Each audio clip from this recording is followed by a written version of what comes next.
நாங்க ஊழியத்துக்கு வந்தபோது 2016 ஆண்டவர் என்னை முழு நேர பணிக்கு அழைத்தார். அந்த நேரத்தில் பல வியாபாரங்களை செய்து கொண்டு இருந்தோம். கர்த்தர் விட்டு விட்டு வர சொன்னார். விட்டு விட்டு வந்த மாத்திரத்திலே என்னோடு கூட இருப்பேன் என்று வாக்குறுதி கொடுத்த மனிதர்கள் அநேகம் உண்டு. உனக்காக யாவையும் செய்வேன் என்று சொன்ன வாக்குறுதிகள் உண்டு. பட் அவர்கள் மறந்து போனார்கள், அவர்கள் விட்டு கொடுத்தார்கள், அவர்கள் கைவிட்டார்கள். அந்த பக்கத்திலேயே நின்று பார்த்துக்கிட்டே இருந்தாங்க. இதெல்லாம் எப்படி இவன் செய்ய போறான்?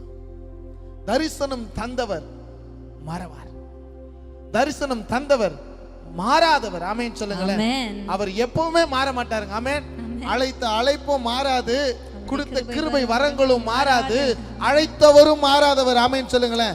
கரங்களை உயர்த்தி சத்தமா சொல்ல போறோம், அவர் மாறாதவர். அவர் மாறாதவர். சத்தமா சொல்லுங்க, நீங்க மாறாதவர். நீங்க மாறாதவர் அப்பா. ஆமா, நீங்க மாறாதவர் மட்டும் இல்ல, நீங்க மறவாதவரும் கூட. ஆமென். ஆமா, பக்கத்துல இருக்கவங்க நம்மள பார்த்து உன்னை மறக்க மாட்டேன்னா எப்படிமா சொல்வாங்க?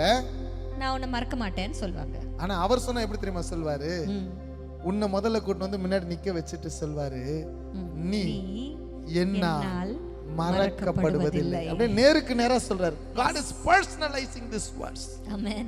தெய்வம் இந்த வசனத்தை பர்சனலா மாத்துறாரு சார், எனக்கானதா மாத்துறாரு. இப்போ இன்னொருத்தருக்கு தைச்ச சட்டையை உனக்கு கொடுக்கல, உனக்கான சட்டையா மாத்துறது போல உனக்கான வசனமாக இந்த வார்த்தையை மாற்றுகிறார். ஆமென் சொல்லுங்களேன். ஆமென்.